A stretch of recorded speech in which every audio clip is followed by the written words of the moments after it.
بسم اللہ الرحمن السلام علیکم خواتین حضرات ناول یار دلبرم اس قلم راحلہ خان قسط نمبر 12 اور 13 پیش خدمت ہے۔ اس اچانک ہوئی افتاد پر وہ ہڑبڑا اٹھی تھی۔ اس نے مندی مندی سی آنکھیں کھولیں۔ کچی نیند سے بیدار کرنے کی وجہ سے انفال کی آنکھوں میں نیند کا خمار اور سرخ ڈورے واضح ہوئے تھے جو اس کی آنکھوں کو نشیلا بنا رہے تھے۔ انفال حواس باختہ سی الجھن نظروں سے اپنے اوپر کھڑے شرر بار نگاہوں سے دیکھتے مہد کو تاک رہی تھی۔ کچھ ہی سیکنڈ میں حواس بحال ہوئے تھے اور نیند کا خمار بھاگ سے اڑا تھا کہ وہ جھٹکے سے اٹھ بیٹھی۔ اس کو شرٹ لیس دیکھ کر انفال کی آنکھیں پھیلی۔ مہد بغور اسے دیکھ رہا تھا۔ بڑی بڑی آنکھوں میں اب غصہ نظر آ رہا تھا۔ وائٹ ڈریس میں ریڈ دوپٹہ گلے میں الجھا پڑا تھا۔ لمبے گھنے سلکی بال بے ترتیب سے بکھرے ہوئے تھے۔ اس کا سلونا روپ میک سے پاک کینڈلز کی روشنی میں چمک رہا تھا۔ مہد میسمرائز ہو گئے تھے۔ سب سے زیادہ اس کی توجہ آنکھوں کی سرخی اور ٹھوڑی کے خام میں سیاہ تیل نے کھینچی تھی کہ وہ جو آنکھوں میں آگ سی لپک سمیٹے انفال کو دیکھ رہا تھا، نظر سیاہ تیل پر پڑتے ہی دل نے بے ساختہ چھونے کی تمنا کر ڈالی تھی۔ یہ کیا بدتمیزی ہے، انفال اسے گریوں سے نوازتی بولی۔ اس کے غصیلے لہجے پر مہد بھی اپنے حواس میں واپس آ گیا تھا۔ وہی تو میں پوچھ رہا ہوں کہ یہ کیا بدتمیزی ہے، وہ بھی دو بدو ہو بولا۔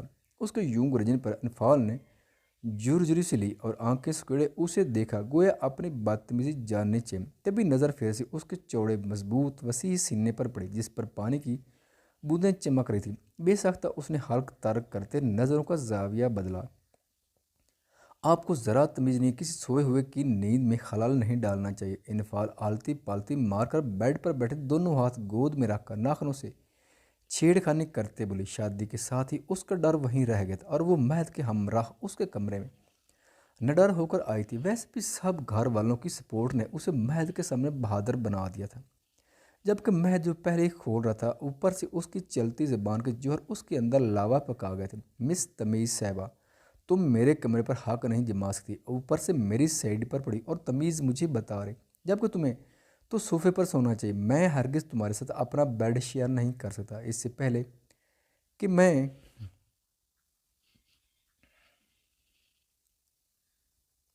تمہیں اٹھا کر باہر پھینکوں، اٹھو فٹافٹ اور صوفے پر چلتی بنو۔ مہد انگلی سے اشارہ کرتا سرد آواز میں بولا، یہ آپ کیا کہہ رہے ہیں اینگری برڈ؟ ہاں، بیڈ شیئر نہیں کر تو مت کریں، جا کر سوئیں صوفے پر۔ مجھے بھی ہرگز آپ اپنے سامنے قابل قبول نہیں۔ اور رخصت کے لیے آپ ہی پیچھے پڑے تھے، میں نے نہیں کہا تھا۔ چلو اب ہو گئی رخصت تو اب اس کمرے پر میرا بھی برابر کا حق ہے۔ رہی بات سائڈ کی تو مجھے بھی اس طرف نیند آتی ہے۔ انفال تو مہد کے کہنے پر اہانت کے مارے سرخ ہوتی غصے سے گہرے سانس بھرتے حساب برابر کر چکی تھی، اس کے بغیر رکے۔ ایک ہی سانس میں کہنے پر مہد حیران ہوا تھا۔ دی مہد ارسلان خان، بزنس ٹائکون جو کسی کو اپنے سامنے ایک منٹ نہ ٹکنے دیتا تھا، اس کے سامنے کسی کے بولنے کی ہمت بھی نہ ہوتی تھی۔ وجہ اس کا ناک پر جمع غصہ ہوتا تھا کہ ہر وقت اس کے بزنس پارٹنر اور سٹاف اس کے غصے سے بجتے پھرتے رہتے تھے۔ اس کے ایک روحدار آواز پر افراتفری سی پھیل جاتی تھی اور اب اسی کے سامنے اس کی وائف زبان لڑا رہی تھی۔ کتنی لڑکیاں مسجد کے آگے پیچھے پھرتی تھیں پر مہد کا غصہ دیکھ کر کتنی لڑکیاں مسجد کے آگے پیچھے پھرتی تھی پر مہد کا غصہ دیکھ کر یوں غائب ہوتی جیسے گدھے کے سر سے سی۔ اسے بچپن سے اس برف کی مانند سفید رنگ والے لڑکے بری طرح اٹریکٹ کیا تھا کہ وہ چاہ کر بھی کسی اور کی جانب میل نہیں ہو پایا۔ دل میں تو تب بسی تھی جب نکاح کا علم ہوا تھا۔ مزید اس کی چھوٹی سی چلتی زبان اس کے سامنے اپنے جوہر دکھا کر نڈر ثابت کرتی۔ وہ اس چھوٹے پیکٹ بڑے دھماکے پر سر پکڑ کر رہ جاتا ہے۔ مہد کو اس وقت وہ غصے کے لحاظ سے اور باتوں کی مار سے بالکل اپنی ٹکر کی لگی تھی۔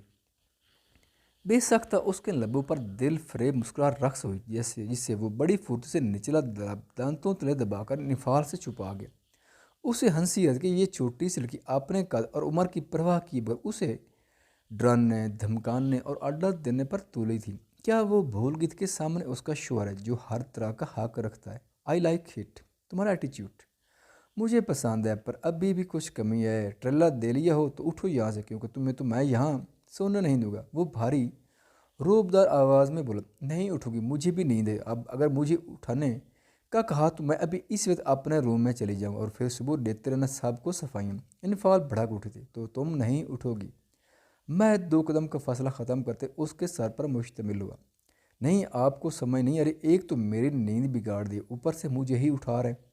ہاں کیونکہ تم مجھے میرے بیڈ پر بالکل بھی قبول نہیں۔ مہد اڈے گھور کر بولا، آپ کون سا مجھے اس بیڈ پر قبول ہے؟ یہ تو احسان من ہے میرا جو بیڈ کا آدھا حصہ بھی فراہم کر رہی ہوں۔ یہ میرا کمرہ ہے ڈیمٹ۔ مہد کا چہرہ انفعال کی جوابی کارروائی پر خون چھلکانے لگا تھا، تبھی ہاتھ کی مٹھیاں بھینچے دھاڑا تھا۔ اس کی دھاڑ پر انفعال کی ساری بادری اڑن چھو ہوتی محسوس ہوئی۔ وہ بیڈ کے کنارے پر بیٹھی دانستہ خیسے کا دور ہوئی اور اپنے خوف کو دباتی دو بدو بولی، تھا آپ کا کمرہ اب سے میرا بھی ہے۔ وہ خشک لبوں پر زبان پھرتی بولے، جبکہ مہد کا ضبط جواب دے چکا تھا۔ غصہ تو اسے بہت آ رہا کہ اس سے پوچھے بغیر چھوٹی حویلی جانے کی گستاخی کی، پھر اس کی وجہ سے وہ لوگ یہاں آئے۔ انفعال ہر وہ کام کر جسے مہد نے روکا تھا، اور اب وہ اس سے زبان لا کر اس کا دماغ گھما گئی تھی۔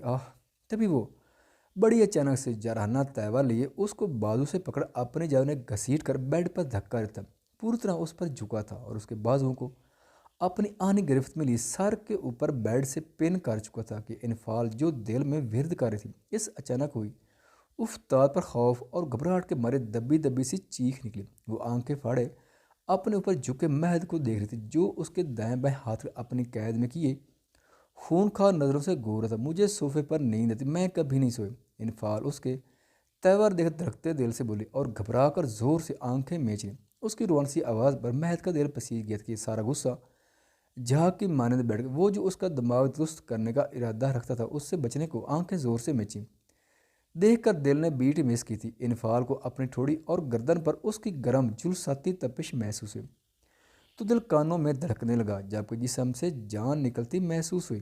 ٹھیک ہے مت سو، ویسے بھی آج کی رات سونے کی نہیں ہے وہ اس کے چہرے کے نقوش کو بہت قریب سے دیکھتا، اس کی میچیں آنکھوں پر پھونک مار کر لب دبائے گمبھیر آواز میں بول رہا ہی تھا کہ انفعال نے فٹ سے آنکھیں کھلی، اسے سانسیں سینے میں اٹکتی محسوس ہوئی۔ وہ ہراساں نظروں سے آنکھیں پھیلائے لب بھینچے اسے دیکھ رہی تھی۔ سرخ و سفید رنگت، کھڑی مغرور ناک، گھنی مونچھیں، ہلکی ہلکی سی بیئرڈ، گلابی لب، گری آنکھیں، تیکھے نقوش اور ماتھے پر بکھرے ہلکے نم بال جو اس کے جھکنے سے بے ترتیب سے پیشانی پر آ گئے تھے۔ پھیلا وسیع چٹانی سینہ، پھولے مسلس، مضبوط تواناب بازو، بے ساختہ انفعال کی بیک بون میں سرد لہر سرایت کر گئی اور ماتھے پر پسینے کے قطرے چمکنے لگے۔ وہ اس کے اوپر جھکا 1 انچ کا فاصلہ برقرار رکھے اس کے چہرے کے ایکسپریشن دیکھ رہا تھا، جو ہوائیاں اڑے چہرے سے اس کا معائنہ کر رہی تھی۔ اس کے ماتھے پر پسینے کی بوندیں دیکھ چکا تھا، جب بھی شرارتی مسکراہٹ لبوں پر سجائے دھیمی آنچ لیتے لہجے میں بولا، میں آئی۔ اس کی گمبھیر بات پر انفعال کے دل کی دھڑکن معمول سے زیادہ بڑھ گئی تھی۔ دل پسلیاں توڑ کر باہر آنے کے در پہ تھا۔ بڑے پاپا مورے، تبھی اس کی آنکھوں میں چمک اور لبوں پر دھیمی مسکراہٹ دیکھ کر وہ تقریباً چلا اٹھی تھی کہ مہد کا زندگی سے بھرپور دل فریب کہکا گونجا تھا۔ وہ اس کے اوپر سے اٹھ کھڑا ہوا اور بالوں میں ہاتھ پھر اس کی ہونک شکل دیکھتا مسلسل مسکرا رہا تھا۔ انفعال کو جیسے صدمہ لگا تھا اسے ہنستے دیکھ کر، اور مزید جھٹکا تو اس کے خوبصورت ڈمپل دیکھ کر لگا تھا جو پوری آب و تاب سے اپنے ہونے کا ثبوت دے رہے تھے۔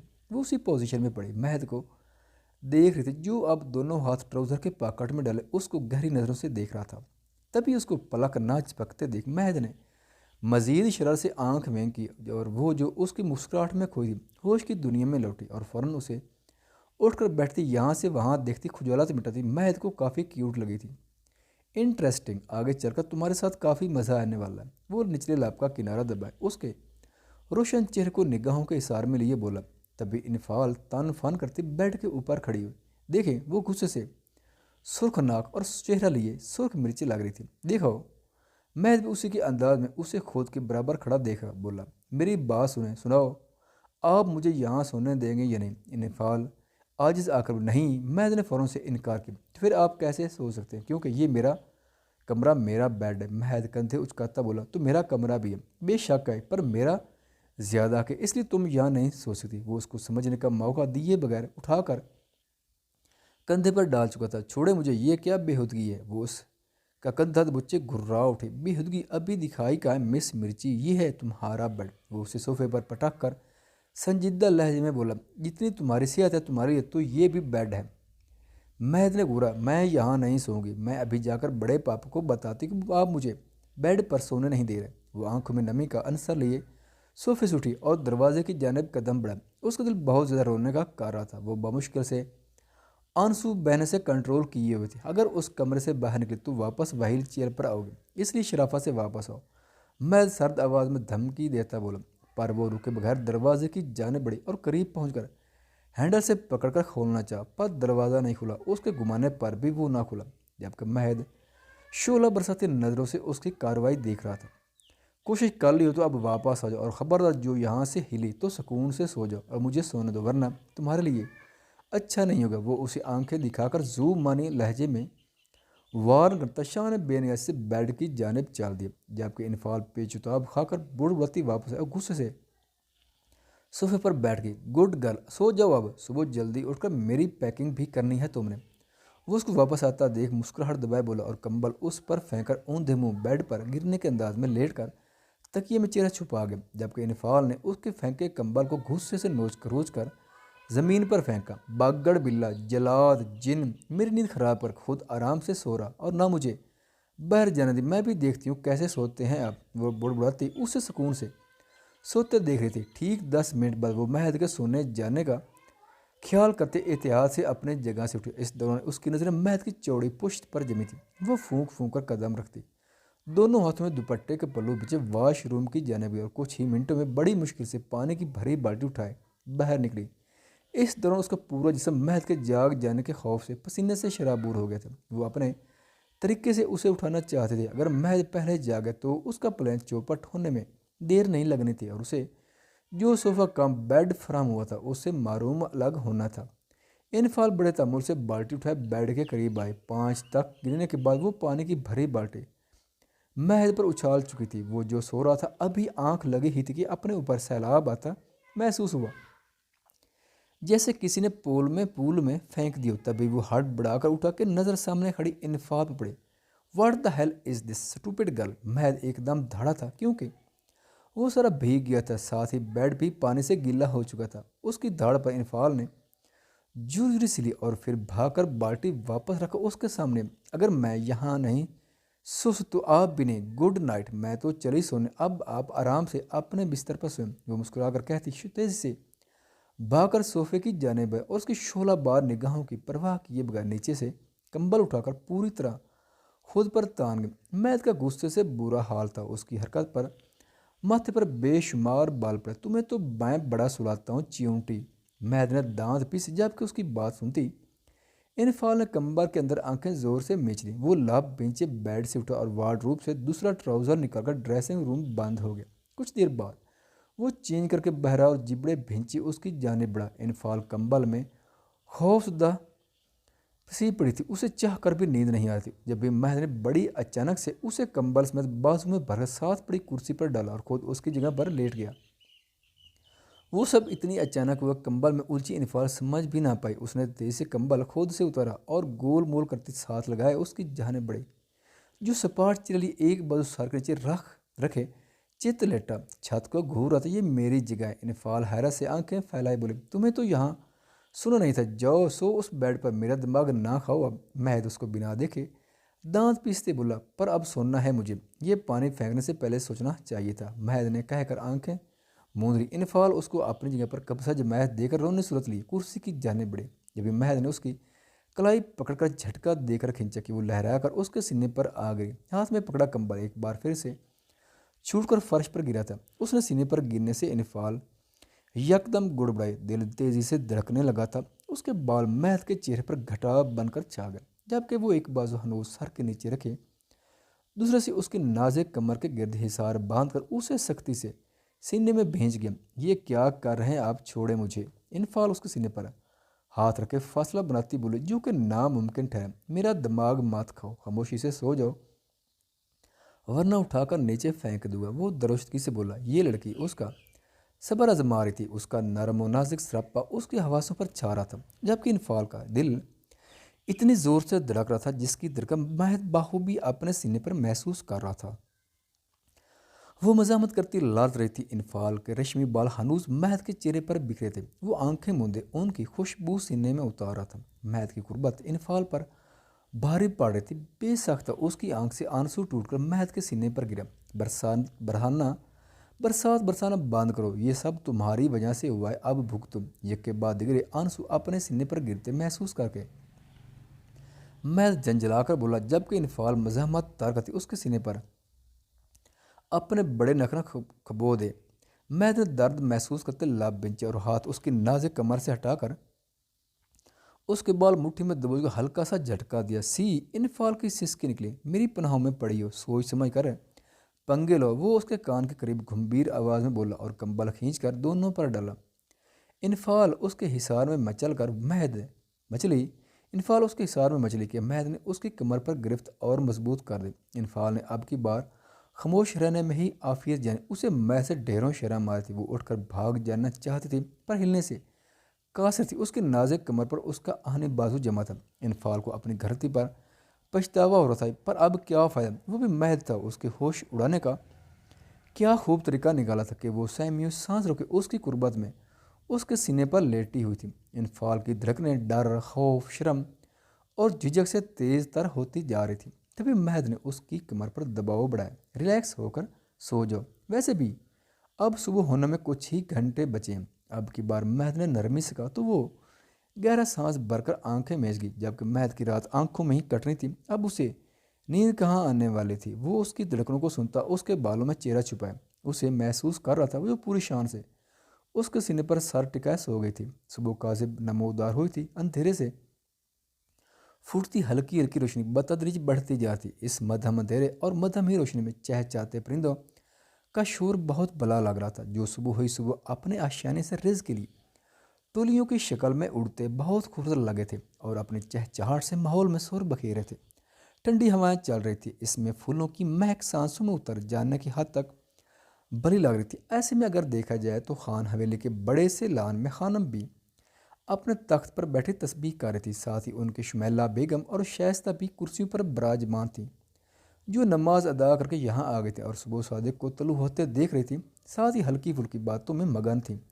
جبکہ ارسلان خان اور منان خان مسجد میں گئے ہوئے تھے، جو ابھی لوٹنے ہی والے تھے۔ یہ ان کا روز کا معمول تھا کہ وہ صبح صبح نماز ادا کر کچھ دیر سب یہاں بیٹھتے اور چائے سے لطف اٹھاتے تھے۔ اس وقت ان کی باتوں کا موضوع انفال مہد تھا، جس کے متعلق وہ باتیں کرتے اور اپنے خدشات خانم بی کو سنا رہی تھی۔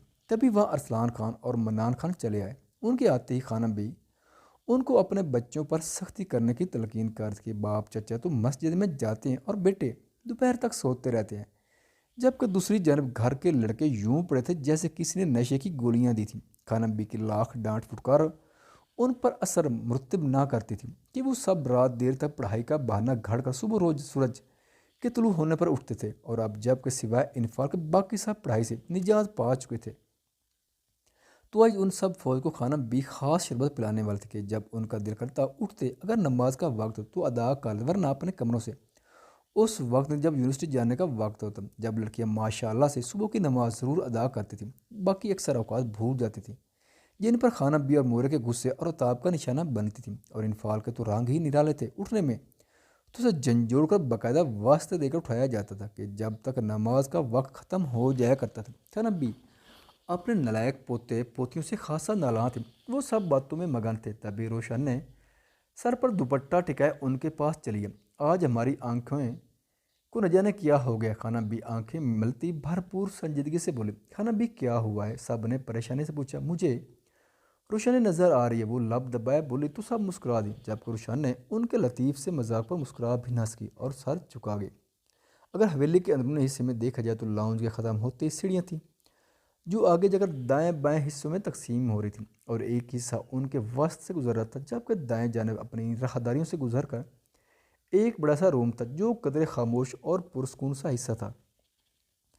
اس کی مخالف سمت ساتھ دو اور کمرے تھے۔ یہ پورشن مہد ارسلان خان کا تھا کہ دلاور خان نے اس کی اکھڑ مزاجی اور خوش طبیعت کے نظر اس کے لیے قدرے خاموش اور پرسکون پورشن بنوایا تھا۔ اگر اس بڑے سے کمرے کا جائزہ لیا جائے تو کوئی بڑا بے چین اور ضبط کے پڑاؤ کر رہا تھا۔ مہد ارسلان خان ضبط سے آنکھیں موندے اس کے اٹھنے کا انتظار کر رہا تھا۔ وہ ساری رات اس کو سینے پر سلائے خود جاگ رہا تھا کہ نیند اس کی آنکھوں سے کوسوں دور تھی۔ اس کا سراپا اس کے لیے کڑا امتحان ثابت ہوا تھا، پر وہ مضبوط اعصاب کا مالک اپنے منہ زور جس بات کو لگام ڈال چکا تھا۔ انفال اس کے سینے پر سر تھے گردن میں منہ چھپائے میٹھی نیند میں محو تھی۔ اس کا ایک ہاتھ جو بار بار پھسل کر نیچے کو لڑھک جاتا، میں سکون سے اسے واپس اپنے عینی بازو سے گزر گردن میں ڈال گیا تھا کہ انفعال اب ساری کی ساری اس پر چھائی۔ اسی گردن میں چہرہ چھپائے اس کے مضبوط کندھوں سے ہاتھ گزر کر اسی گردن کے گرد باہوں کا ہار ڈالے اپنی حالت سے بیک پر پڑی مہد کا سکون غارت کر چکی تھی، جبکہ مہد کا ایک بازو ہنوز اس کے پہلو کو گرد لپٹا تھا اور دوسرے ہاتھ سے لاشعوری طور پر اس کے بالوں کی جڑیں سہلا رہا تھا۔ اس کے دل کی دھڑکن ہنوز تیز تار تھی۔ ساری رات اس کی سوچوں کا رخ انفعال کے گرد گردش کرتا رہا تھا، جس میں وہ دھمکی امیز پیغام کے بارے میں سوچتا رہا تھا۔ مہد نے نظریں گھما کر وال کلاک پر ڈالی اور اوپر اس کو دیکھا۔ لہجہ بھر کو نظریں ٹھہر سکیں۔ دل نے بیٹ مس کی تھی کہ اس کی تمنا پر مہد نے سر جھٹکا۔ اٹھو ہے، اٹھ جاؤ اب، مہد نے گمبھیر آواز میں بولتے اس کا چہرہ ہولے سے تھپ تھپایا۔ انفعال اب کی بار وہ سرگوشی میں اس کے کان کے قریب بولا۔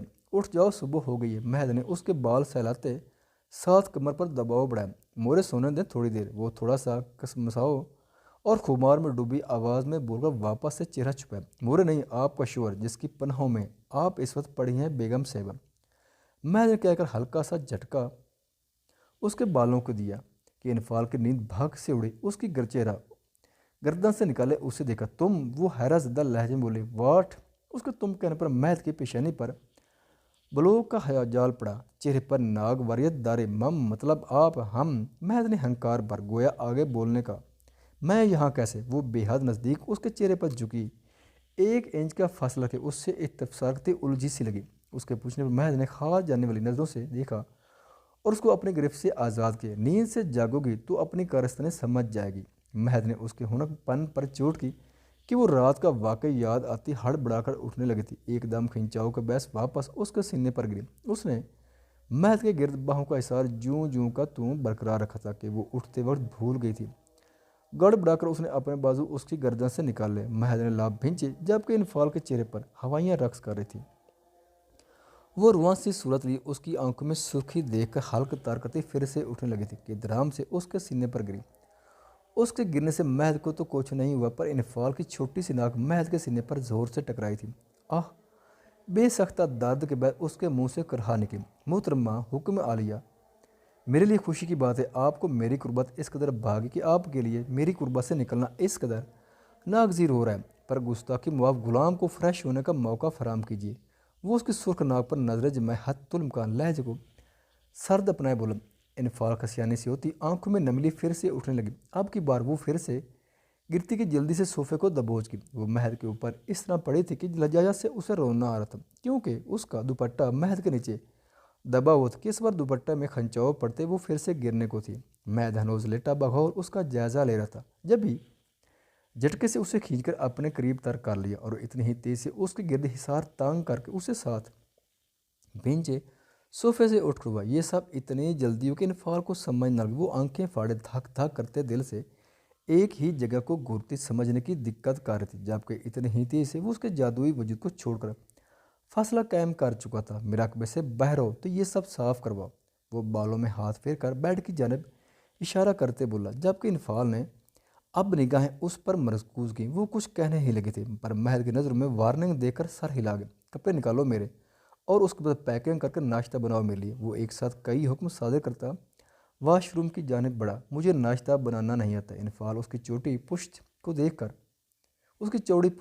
چبا چبا کر نہیں آتا، پھر بھی بناؤ، کیونکہ ناشتہ مجھے اپنی سگڑ بیوی کے ہاتھ کا ہی کرنا ہے۔ وہ بغیر مڑے اس کو اپنا اٹل فیصلہ سنا کر ساتھ خفیف سا طنز کے واش روم بند ہو گئے۔ پیچھے انفعال دانت پیس کر رہ گئی۔ روشا نے ساری رات کروٹیں پر کروٹیں بدلتی رہی۔ وہ ہزار انکار کے باوجود دل میں اس کے آنے کے پھول کھلائے، دل و جان سے شمس کی منتظر تھی۔ رات ہوتی اس کے دل کی دھڑکن بڑھ گئی تھی اور چہرہ خون چھلکانے لگا تھا۔ وہ جلدی سو جانے کا بہانہ بنا کر کزن کے درمیان سے اٹھائی تھی کہ جلدی سو جائے، پر کمرے میں آتے ہی نیند بھاگ سے اڑی تھی۔ وہ نہ جانے کتنے دل پر ہاتھ رکھ خود کو پرسکون کرنے کی کوشش کرتی، اپنے کمرے میں چکر لگاتی اس اثر کو زائل کر رہے تھے جو شمس کے آنے کا سوچ کر اس کے دھڑکنے منتشر کر گیا تھا۔ جب کسی حد تک پرسکون ہوئی تو گہرا سانس بھر کر سادہ سا پینک سوٹ پہنے سونے کے لیے لیٹ گئی، پر پھر بھی وہ لاشعوری طور پر اس کے انتظار میں تھی۔